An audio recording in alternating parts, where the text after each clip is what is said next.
నమస్తే నేను Yamini welcome to 30/60 headlines. ప్రధానితో గవర్నర్ భేటీ, తెలుగు రాష్ట్రాల్లో తాజా పరిస్థితులపై నివేదిక. ఉధృతంగా ప్రవహిస్తోన్న ఎర్రవాగు నాగులేరు, మాచర్ల గుంటూరు మధ్య రైళ్ల రాకపోకలు బంద్. బెంగళూరులో దాడులు చేసిన 300 మంది అరెస్ట్, అత్యవసరమైతే తప్ప బయటికి రావద్దని పోలీసుల వార్నింగ్. మోడీ మౌనం వీడాలి, గొడవల వెనుక కుట్ర ఉందన్న కర్ణాటక సీఎం.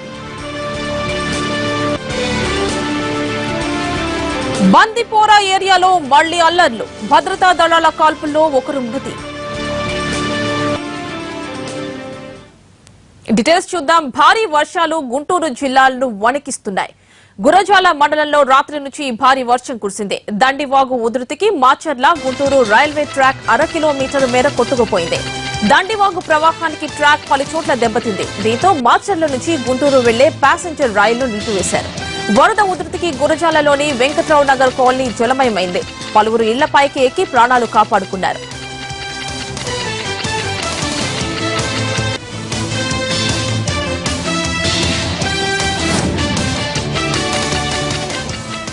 దీనికి సంబంధించి పూర్తి డీటెయిల్స్ మా ప్రతినిధి కృష్ణ అందిస్తారు. Krishna, over to you. Palnadu ప్రాంతంలో వరద బీభత్సానికి మనం ఒక ప్రత్యక్ష ఉదాహరణగా చూస్తూ ఉన్నాం. ప్రస్తుతం ఇక్కడ మొత్తం కూడా వాగులు వంకలు పొంగి పొర్లుతున్న పరిస్థితి. అనేక ప్రాంతాల్లో ఇప్పటికే నీట మునిగిన కాలనీలు, ప్రజలు చాలా ఇబ్బందుల్లో ఉన్న పరిస్థితి కనిపిస్తూ ఉంది. ఎక్కడ చూసినా రహదారి పొడవున మనం పల్నాడు ప్రాంతంలో ప్రవేశించిన ప్రతి చోట కూడా నీట మునిగిన స్కూళ్ళు, అలాగే ఇల్లు, పడిపోయిన ఇల్లు, ఆ తర్వాత రోడ్ల పక్కన కూర్చున్నటువంటి ప్రజలే కనిపిస్తూ ఉన్నారు. మనం వరద ఉధృతిని చూడవచ్చు. మొత్తంగా ఈ ఎర్రవాగు, ఈ గురజాల ప్రాంతంలో పెద్ద ఎత్తున కురిసినటువంటి భారీ వర్షం, 4 గంటల పాటు కుండపోత వర్షం కురిసింది. ఈ నేపథ్యంలో మొత్తం రహదారులు జలదిగ్బంధంలో కూరుకుపోయిన పరిస్థితి, అలాగే వరద బీభత్సం మనం చూస్తూ ఉన్నాం. ప్రస్తుతం ఇక్కడ సమాచారం అందించేందుకు స్థానికులు కూడా ఉన్నారు. సార్ చెప్పండి, రాత్రి ఎలా కురిసింది భారీ వర్షం, ఈ ప్రాంతం ఎలా అయిపోయింది? ఉదయం రాత్రి భారీగా వర్షం కురిసిందండి. ఇటు దుర్గి మండలం కావచ్చు, కారంపూడి మండలం కావచ్చు, గురజాల, మాచర్ల, ఈ చుట్టుపక్కల మండలాల నుంచి బాగా భారీ వర్షం పడింది. ప్రధానంగా ఈ వాగు నుంచి అయితే దుర్గి మండలం నుంచి బాగా ఎక్కువగా ఫ్లోటింగ్ ఉంటుంది. నైట్ అంతా పడిన వర్షం నుంచి ఈ నీరంతా స్ప్రెడ్ అయిపోయి బాగా ఎక్కువగా వచ్చేసి ఈ కట్ట దిగడం వల్ల ఉదయం పూట 7 గంటల ప్రాంతంలో మాకు గురజాల ఈ బస్టాండ్, కొత్త మిషన్ సెంటర్ మొత్తం నీట మునిగిందండి. బ్రహ్మనాయుడు కాలనీ, చేపల కాలనీ మొత్తం నీట మునిగినాయి. ఈ పంటలు కూడా వేలాది ఎకరాల నష్టం జరిగింది. దీనికి సంబంధించి అధికారులు స్పందించి చర్యలు తీసుకోవాల్సిందిగా కోరుతున్నాము. అలాగే ఈ నైట్ పూట రాకపోవడం వల్ల, పగలపూట రావడం వల్ల ప్రాణహాని ఏమీ జరగలేదు. ఉదయం పూట కావడం వల్ల అలా ఆస్తి నష్టం తప్ప ప్రాణ నష్టం ఏమీ జరగలేదు. దీనికి సంబంధించిన అధికారులు వచ్చి దీన్ని చూసి దానికి కావాల్సిన చర్యలు తీసుకోవాల్సిందిగా కోరుతున్నాం. సార్, మీరు చెప్పండి, ఇక్కడ గతంలో ఎప్పుడైనా ఇంత వరద వచ్చిందా? రాత్రి ఎంత వర్షం కురిసింది? రాత్రి తెల్లవారులో వర్షం కురిసింది. ఇప్పుడే ఫస్ట్ టైం ఎంత సైడ్ రావటం. ఈ వానక మరి చాలా ఇల్లు గుల్లయ్యాయి. జనాలు కూడా బాగా ఇబ్బంది పడుతున్నారు. రైలు పట్టాలు అనేది మొత్తం పోయింది. గవర్నమెంట్ తొందరగా కొంచెం చర్య తీసుకొని జనాలను బాగా చూసుకుంటే. ప్రస్తుతం మనం చూస్తున్న రైల్వే ట్రాక్ ఉదయం అంటే రాత్రి నుంచి కురిసినటువంటి భారీ వర్షానికి పెద్ద ఎత్తున వరద నీరు వచ్చిన నేపథ్యంలో ట్రాక్ మొత్తం కూడా కొట్టుకుపోయిన సంఘటన మనం చూడొచ్చు. ఇక్కడ బ్రిడ్జి ఉంది. బ్రిడ్జి అయితే పూర్తిగా కనపడకుండా వెళ్ళిపోయిన పరిస్థితి కనిపిస్తూ ఉంది. అయితే ఇప్పటికే అధికారులు పూర్తి స్థాయిలో ఈ ట్రాక్ను పునరుద్ధరించే కార్యక్రమానికి శ్రీకారం చుట్టారు. పెద్ద ఎత్తున ఇక్కడ కార్మికులు కూడా ఉన్నారు. కార్మికులు వచ్చి ఆ ట్రాక్ను పునరుద్ధరించే కార్యక్రమాన్ని చేపట్టారు. ఎన్ని గంటలకి స్టార్ట్ అయింది, ఎన్ని గంటలకు కూలిపోయిందండి ఇది బ్రిడ్జి? ఉదయం 7 గంటలకు స్టార్ట్ అయింది సార్. ఆ తర్వాత బండి వెళ్తుందని చూసినాం. బండికి ముందే కొట్టి వెళ్ళిపోయింది. వర్షం ఎక్కువై భారీ వర్షంగా ఎక్కువగా ఇంత వర్షం ఎప్పుడు రాలేదు. ఫస్ట్ టైం వచ్చింది. ఇప్పుడు దాదాపు 300 మీటర్లు కట్ట పక్కకి తోసేసి. రైట్. ఇప్పుడు ఎన్ని గంటలకి పూర్తి అయ్యింది అంటున్నారు? రేపు ఉదయం కల్లా ఏదైనా కష్టపడి చేయగలుగుతాం. కానీ ఇప్పుడంటే మేము ఇప్పుడైతే ఒక 50 మంది దాకా చేస్తున్నాం. ఇంకా వస్తున్నారు మా వాళ్ళు. మళ్ళీ రేపు కూడా కొంత చేస్తాం. ఈ రోజు కల్లా రేపు ఉదయం బండి పంపించాలని మేము చేస్తున్నాం. మొత్తంగా ఇప్పటికే 50 మంది కార్మికులు ఇక్కడ వచ్చి పనిచేస్తా ఉన్నారు ట్రాక్ను పునరుద్ధరించేందుకు. మరి కొద్దిమంది కూడా మరొక గంటలోనే ఇక్కడ చేరుకుంటారు. పెద్ద సంఖ్యలో ఇక్కడ కార్మికులను ఏర్పాటు చేసి వీలైనంత త్వరగా ట్రాక్ను పునరుద్ధరించేందుకు అధికారులు శ్రమిస్తా ఉన్నారు. అయితే రేపటికి ఇది ట్రాక్ అందుబాటులోకి వచ్చిందని చెప్తున్నారు. ఈ లోపుగా మాచర్ల గుంటూరు మధ్యలో ఉన్నటువంటి రైళ్ల రాకపోకలు మాత్రం నిలిపివేశారు. మరో పక్కన ఇతర ప్రాంతాల్లో కూడా పిడుగురాళ్ల తర్వాత గురజాల ఈ ప్రాంతాలకు సంబంధించినటువంటి రైల్వే ట్రాక్ కూడా వరద నీరు వచ్చి చేరడంతో దానికి సంబంధించినటువంటి మరమ్మతులు కూడా పూర్తి చేశారు. అయితే రైళ్లకి సంబంధించినటువంటి ఆ రాకపోకలకి ప్రస్తుతం ఆ ప్రాంతానికి సంబంధించినటువంటి వాటికి ఏమీ అంతరాయం లేదు. పూర్తి స్థాయిలో ఈ విధంగా గురజాల ఈ ప్రాంతంలో పల్నాడు ప్రాంతంలో ఇంత పెద్ద ఎత్తున వర్షాలు రావడం, ఇంత పెద్ద ఎత్తున వరద బీభత్సం రావడం గడిచిన 40 సంవత్సరాల్లో ఇప్పుడే చూస్తున్నామని చెప్పని స్థానికులు చెప్తా ఉన్న పరిస్థితి. అయితే వీలైనంత త్వరగా అధికారులు అప్రమత్తమై ఇక్కడ సహాయ కార్యక్రమాలు చేపట్టాలని కూడా స్థానికులు కోరుతున్న పరిస్థితి. Over to Hyderabad. కర్ణాటకలో కావేరీ మంటలు చల్లారలేదు. యగ్గనహళ్లిలో మళ్లీ అల్లర్లు చెలరేగాయి. విధ్వంసకారులపై పోలీసులు రబ్బర్ బుల్లెట్లతో కాల్పులు జరిపారు. అటు బెంగళూరు, మాండ్య, మైసూర్ నగరాలతో పాటు కర్ణాటకలోని పలు ప్రాంతాల్లో 144 సెక్షన్ కొనసాగుతోంది. ముందు జాగ్రత్తగా rapid action force, quick action టీంలతో పాటు అదనంగా 15,000 మంది పోలీసులను మోహరించారు. ఆందోళనకారులు నిన్న ఒక్కరోజే 270కి పైగా వాహనాలను ధ్వంసం చేశారు. అల్లర్లలో ఒకరు మృతి చెందగా 3 గాయపడ్డారు. తీవ్ర ఉద్రిక్త పరిస్థితులు నెలకొన్న మాండ్యాలో ఈ నెల 17 వరకు విద్యాసంస్థలకు సెలవు ప్రకటించారు. బెంగళూరులోనూ మెట్రో సర్వీసులు నిలిపివేశారు. 144 సెక్షన్ విధించడంతో బెంగళూరు నగరంలో అప్రకటిత కర్ఫ్యూ వాతావరణం కనిపిస్తోంది.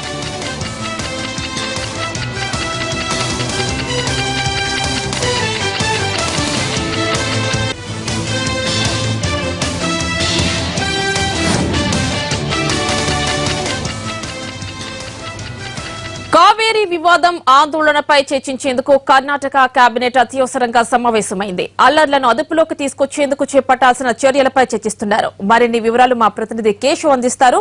కేశవ్,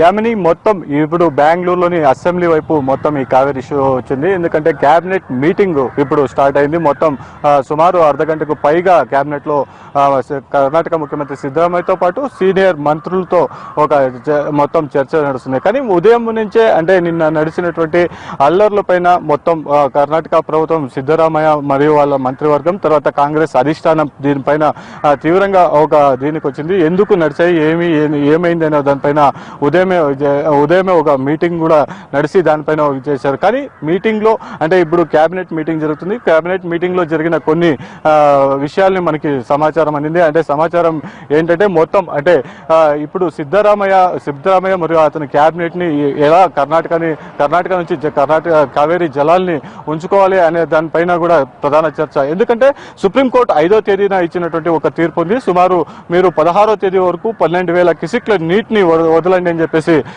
సుప్రీంకోర్టు ఆర్డర్స్ ఉన్నాయి. ఆ సుప్రీంకోర్టు ఆర్డర్స్ ని 16 వరకు కొనసాగించి తర్వాత మేము నీళ్లు ఇవ్వడానికి కుదరదు అనే ఒక సమాచారాన్ని ఇవ్వాలని చెప్పేసి ఒకటి. తర్వాత 19వ తారీఖు tribunal meeting, Kaveri tribunal meeting ఉంది. ఆ ట్రిబ్యునల్ మీటింగ్ లో ఒక నోటీస్ వేసి మా దగ్గర నీళ్లు లేవు, మేము నీళ్లు ఇవ్వడానికి కుదరదు అని చెప్పాలని చెప్పేసి ఒక రకంగా సిద్ధరామయ్య క్యాబినెట్ ఆమోదిస్తుంది అని చెప్పేసి చెప్తున్నారు. కానీ ఈ మొత్తం అంటే ఇప్పుడు కూడా మొత్తం బెంగళూరులో హై టెన్షన్ నెలకొంది. ఎందుకంటే సిద్ధరామయ్య ఇప్పుడు బయటికి వచ్చి మీడియా ముందు ఏం మాట్లాడతారో అనే దానిపైనే ఒక ప్రధానంగా ఇది చేస్తున్నారు. ఎందుకంటే ఇప్పటి వరకు అంటే ఈ రోజు ఉదయం నుంచి అంటే నిన్న రాత్రి భారీ ఎత్తున అల్లర్లు చెలరేగినప్పటికీ కూడా ఈ రోజు ఉదయమే కొంచెం ప్రశాంతంగా కనబడుతుంది. కానీ కొన్ని ఏరియాలో ఇప్పటికీ అల్లర్లు చెలరేగుతున్నాయి. కొన్ని చోట్ల అల్లరి ముక్కలు వచ్చి మొత్తం అక్కడున్న పోలీస్ వాహనాల పైన రాళ్లు రావడం, తర్వాత రోడ్ల పైన ఉన్నటువంటి వెహికల్స్ కి రాళ్లతో కొట్టడం, తర్వాత నిప్పు పెట్టేటువంటి కార్యక్రమాలని చేపట్టారు. దీంతో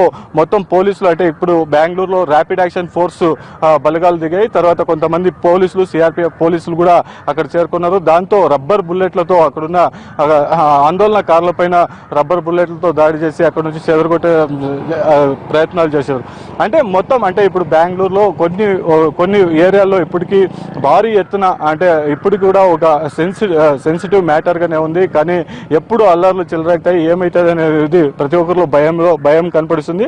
అయినప్పుడు కూడా సిద్ధరామయ్య ఇంకో 10-15 నిమిషాల్లో బ్రీఫింగ్ ఉంటుంది. బ్రీఫింగ్ అయిన తర్వాత బెంగళూరు పరిస్థితి అంటే నెక్స్ట్ కావేరీ జలాలపైన మనము ఏం చేయాలి, నెక్స్ట్ ఏమంటే స్టెప్ ఏముంటుంది అనే ఒక నెక్స్ట్ కావేరీ జలాలకి మనము ఆపేసాము అని ఒక న్యూస్ వస్తే కర్ణాటకలో ఆందోళనలు తగ్గుతాయనే ఒక కొంతమంది సిద్ధరామయ్యకు సలహా ఇచ్చినట్లు సమాచారం. అయినప్పటికీ కూడా ఇవన్నీ కాకుండా మొత్తం ఇప్పుడు సుప్రీంకోర్టు ఇచ్చినటువంటి తీర్పుల్ని మనము శిరస వహించాల్సి ఉంటుంది. దాన్ని మనకి ఇప్పటి వరకు అధికారికంగా ఆర్డర్ కాపీ రాలేదు. అందువల్ల కేబినెట్ ని తర్వాత సిద్ధరామయ్య సీఎం రాజీనామాలు చేసి ఒకసారి ఏమన్నా ఆర్డర్స్ తీసుకోకపోతే కావేరీ నీళ్లని మనం నిలుపుకోవచ్చు అనే ఒక ఛాన్సెస్ కూడా సిద్ధరామయ్య తీసుకున్నట్లు సమాచారం. కానీ అయినప్పటికీ కూడా ఇప్పటికే కాంగ్రెస్ హైకమాండ్ సోనియా గాంధీ తర్వాత చాలా ప్రముఖులతో ఈ విషయమై భారీగా మాట్లాడుతున్నారు. ఈ మొత్తం విషయాన్ని మాట్లాడిన తర్వాత నెక్స్ట్ సిద్ధరామయ్య ఇంకో 15 నిమిషాల్లో అంటే మీడియా ముందుకు వస్తారు. అయినప్పటికీ కూడా ఇప్పటికే ప్రధానమంత్రి ఈ కావేరీ ఇష్యూ పైన 2 రాష్ట్రాల పైన ఇట్లాంటి గొడవలు చేసుకోకూడదని చెప్పేసి ఒక ట్వీట్ వచ్చింది. దీంతో అంటే మోదీ ఈ దీంట్లో మధ్యలో వచ్చి ఇది ఏమన్నా అంటే 2 రాష్ట్రాలకి ఒక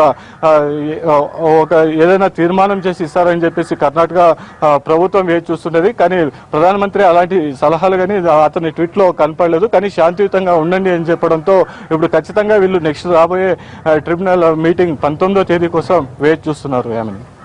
రైట్ కేశవ్, థ్యాంక్ యూ. బులెటిన్లో చిన్న బ్రేక్ తీసుకుందాం.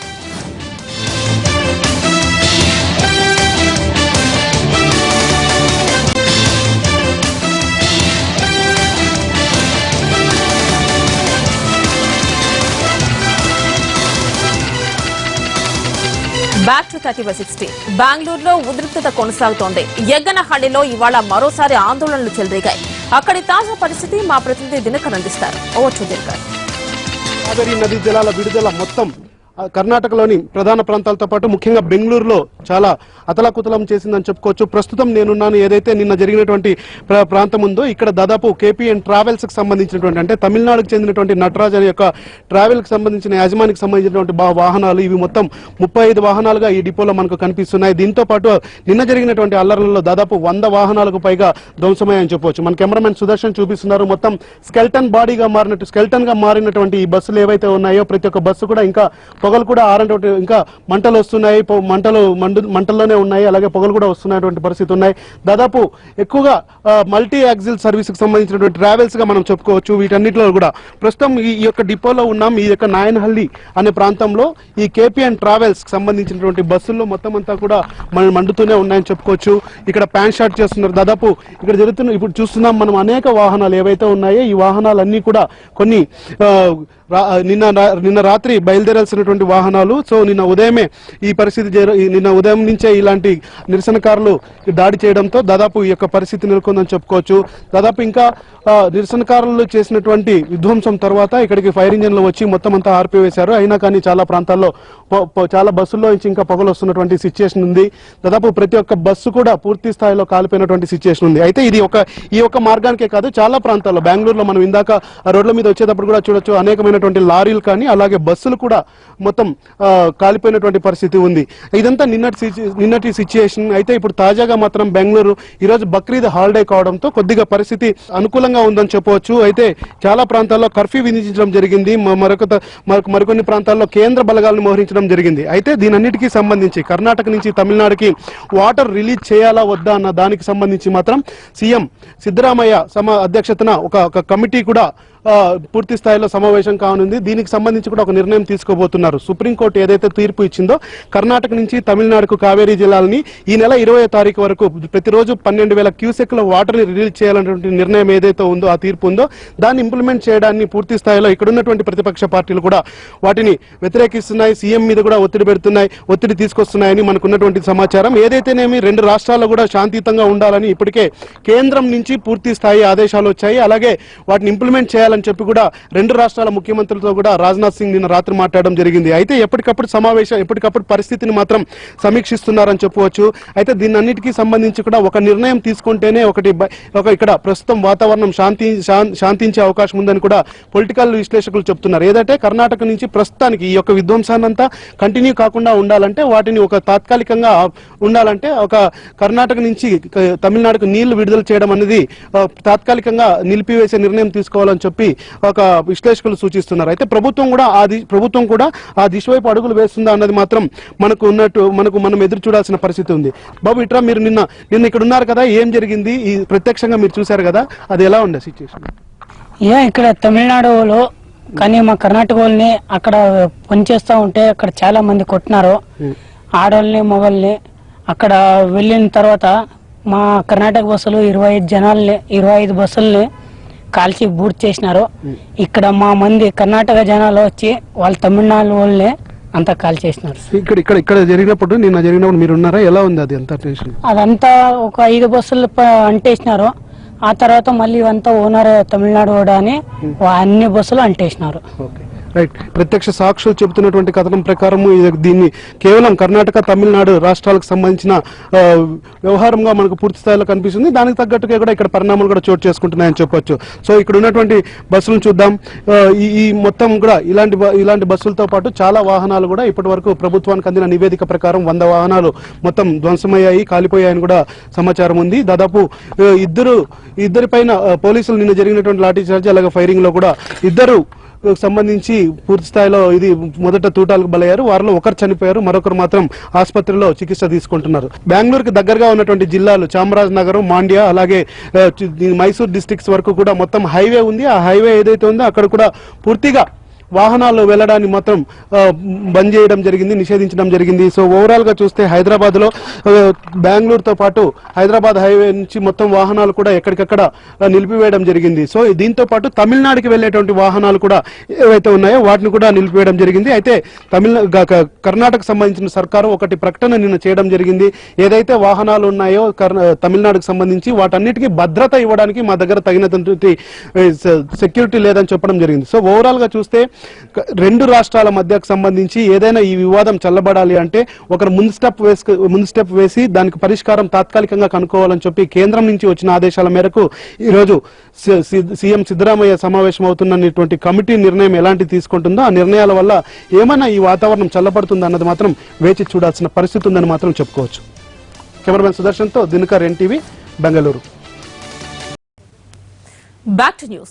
భారీ వర్షానికి గుంటూరు జిల్లా గురజాల బస్ స్టేషన్ పూర్తిగా ధ్వంసమైంది. షెడ్లు కుప్పకూలాయి. బస్ స్టాండ్ ప్రాంగణంలో వర్షపు నీరు నిలిచిపోయింది. మరిన్ని వివరాలు మా ప్రతినిధి కృష్ణ అందిస్తారు. ఓవచ్చు కృష్ణ. యామిని, అర్ధరాత్రి దాదాపుగా 4 నుంచి 5 గంటల పాటు కురిసిన భారీ వర్షానికి గురజాల ప్రాంతం అయితే ఒక చిగురుటాకులా వణికిపోయిందని చెప్పుకోవచ్చు. ముఖ్యంగా మనం గురజాల బస్టాండ్ సమీపంలో ఉన్నాం. మొత్తంగా ఇక్కడ ఉన్న బండలు మొత్తం కూడా లేచిపోయిన పరిస్థితి. ఆ స్థాయిలో ఇక్కడ భారీ వర్షం కానీ వరద బీభత్సం కానీ కొనసాగింది.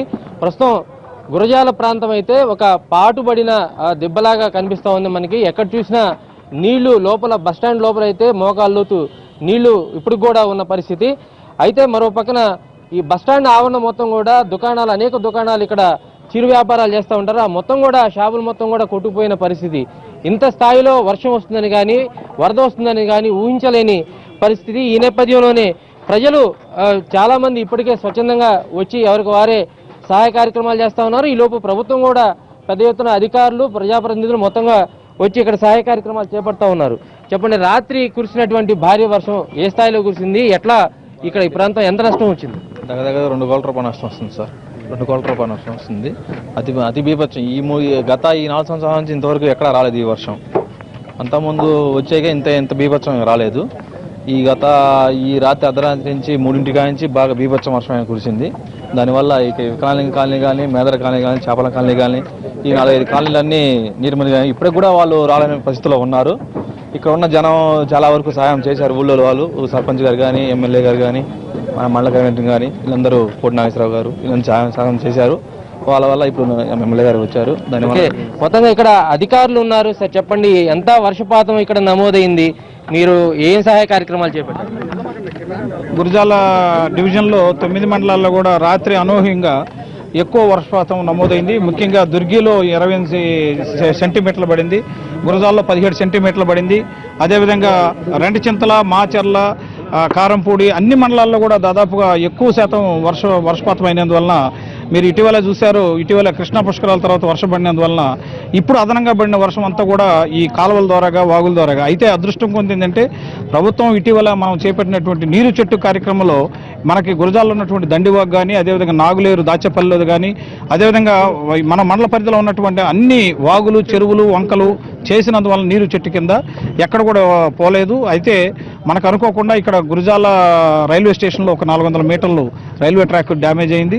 అదేవిధంగా ఇక్కడ ముఖ్యంగా వెంకట్రావు కాలనీ, అదేవిధంగా చేపల కాలనీ, కొన్ని బస్టాండ్ సరౌండింగ్ ఏరియాస్ కూడా కొంచెం దండివాకి పక్కన ఉన్నటువంటి కాలనీస్ కూడా నీళ్లు రావడం జరిగింది. అయితే యుద్ధ ప్రాతిపదిక మీద మరి వీళ్ళందరూ కూడా భోజనాల వసతులు ఎవరైతే నిరాశ్రయులు అయ్యారో వాళ్ళందరూ కూడా భోజనం ప్రభుత్వ పరంగా కానీ ఇటు స్థానిక ఎమ్మెల్యే గారి సహకారంతో. సార్ మీరు చెప్పండి, ఇప్పుడు పిడుగురాళ్ల ప్రాంతం నుంచి చూసుకుంటే చివరకు రెంటచింతల ప్రాంతం వరకు మొత్తం మాచర్లతో సహా అన్ని ప్రాంతాల్లో వరద పెద్ద ఎత్తున వచ్చింది, లోతట్టు ప్రాంతాలు మునిగిపోయాయి. ప్రజలను ఏ విధంగా ఆదుకోబోతున్నారు, ఏం సహాయ కార్యక్రమాలు చేస్తున్నారు? ఇది అత్యధిక వర్షపాతం 40 సంవత్సరాల్లోనే ఒక రికార్డు స్థాయిలో ఇవన్నీ కూడా పై పల్నాడు మొత్తం ఏరియా అంటే వర్షాలు పడటం వల్ల ఈరోజు అన్ని చెరువులు కూడా ఒకసారి తగ్గిపోవడం. ఈరోజు గురిజాల కూడా చూస్తే చాలా వరకు లోతట్టు ఏరియాలు కూడా ఇవన్నీ కూడా నీళ్లు రావడం జరిగింది. ఇంకా ఎక్కువగా మేము ఈ దండివాగుని నీరు చుట్టు కార్యక్రమం కింద కూడా డీపెనింగ్ చేసాం, స్ట్రెంథన్ చేసాం, వైండింగ్ చేసాం. అది చేయటం వల్ల కూడా చాలా పెద్ద ప్రమాదం తప్పింది, లేదంటే గురిజాల చాలా వరకు మునిగిపోయే పరిస్థితి ఉండేది. కాబట్టి ఈరోజు ఎక్కడెక్కడైతే లోతట్టు ప్రాంతాల్లో ఇళ్లు మునిగిపోయినాయో, ఏదైతే నష్టపరిహారం జరిగిందో అవన్నీ ఆర్డీఓ గారు, మురళి గారు వాటన్నిటి కూడా నష్టపరిహారాన్ని తయారు చేస్తూ ఉన్నారు. ప్రభుత్వ పరంగా వాళ్ళకి అన్ని విధాలుగా ఈరోజు మేము అక్కడ అందరూ కూడా క్యాంపు కూడా ఏర్పాటు చేస్తాం, క్యాంపులో భోజన సదుపాయాలు కూడా ఏర్పాటు చేసాం. అదేవిధంగా నష్టపరిహారాన్ని ఏ విధంగా ఇవ్వాలి అంటే ఎవరెవరికి ఎట్లా నష్టం జరిగింది, ఇళ్లలో ఏం జరిగింది, షాప్స్లో ఏం జరిగింది, ఇవన్నీ కూడా ఒక అసెస్మెంట్ ఆర్డీఓ గారు అధ్యక్షతన చేస్తా ఉన్నాం. ప్రభుత్వ పరంగా ఎంతవరకు ఇవ్వడానికి అవకాశం ఉంటే అంతవరకు ప్రభుత్వ పరంగా ఇస్తాం. ఇప్పుడే ముఖ్యమంత్రి గారు కూడా మాట్లాడారు, ఆయన కూడా మానిటర్ చేస్తున్నారు గురిజాల పరిస్థితిని కూడా. తప్పకుండా ప్రభుత్వం ఇవ్వటమే కాకుండా నేను కూడా వ్యక్తిగతంగా తప్పకుండా బాధితులకు కూడా సహాయం చేస్తాను. దాంట్లో మనం వెనకెళ్ళే సమస్య లేదు. ఎందుకంటే వీళ్ళు గురిజాల హెడ్ క్వార్టర్లో ఉన్న ప్రజలు వీళ్ళందరూ కూడా చాలా చిన్నవాళ్ళు, పేదవాళ్ళు, షాపులు ఇవన్నీ కూడా నష్టపోయినాయి. దీంట్లో ఎలా ఆదుకుంటాము అన్ని విధాలుగా ఆదుకుంటాం. దీంట్లో ఎవరు కూడా ఆధారపడాల్సిన పని లేదు. ఇది మొత్తంగా గురజాల శాసనసభ్యులు అయితే ఒక భరోసా ఇస్తా ఉన్నారు ప్రజలకి. ఇక్కడ జరిగిన అటువంటి నష్టం, వరద ప్రభావంతో ఏదైతే నష్టం జరిగిందో వాళ్ళందరినీ కూడా పూర్తి స్థాయిలో ఆదుకుంటామని చెప్తున్నారు ప్రభుత్వ పరంగా, అలాగే వ్యక్తిగతంగా. అయితే ఇప్పటికే దీనిపై ముఖ్యమంత్రి మానిటరింగ్ చేస్తా ఉన్నారు. ఎప్పటికప్పుడు ఈ మొత్తం పల్నాడు ప్రాంతంలో ఉన్నటువంటి వరద పరిస్థితులు మొత్తం ఎప్పటికప్పుడు అంచనా వేస్తూ ఆ సహాయ కార్యక్రమాలు చేపట్టాలని కూడా అటు అధికారులు, ఇటు ప్రజాప్రతినిధులు కూడా ఆదేశించడం జరిగింది. Right Krishna, thank you. ఇవి బులెటిన్ విశేషాలు. మరి కాసేపట్లో హెలో డాక్టర్